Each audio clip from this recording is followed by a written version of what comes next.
Operasi Senyap Kopassus Brimob mengamankan 4 zona merah yakni Intan Jaya, Puncak Timika dan Puncak Jaya membuat pimpinan OPM panik. Sebi Sambon, juru bicara OPM mengusulkan kepada Presiden Prabowo Subianto untuk berunding mengakhiri konflik asalkan memenuhi syarat yang diajukan, termasuk menarik TNI Polri dari Papua.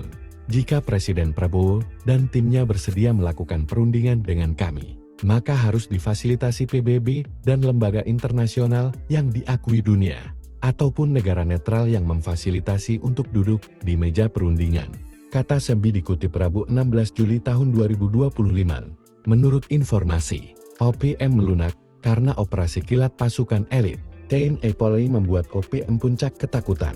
Bahkan, sejumlah anggota KKB terlibat baku tembak, sebagian lagi menyerah, termasuk 4 OPM remaja dari Sinak yang sudah kembali ke NKRI, namun sebagian lagi melakukan perlawanan.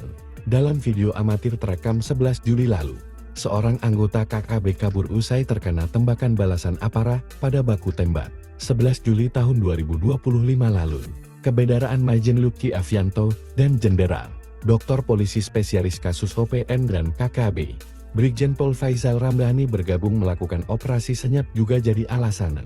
Sebi khawatir, markas besar Sang Panglima yang kini diblokade elit TNI Polri menjadi sebabnya aparat keamanan Indonesia sengaja membawa masyarakat sipil sebagai petunjuk jalan. Ini menciptakan konflik antar pasukan OPM dan warga sipil Papua, kata Sebi dikutip Selasa tanggal 15 Juli tahun 2025.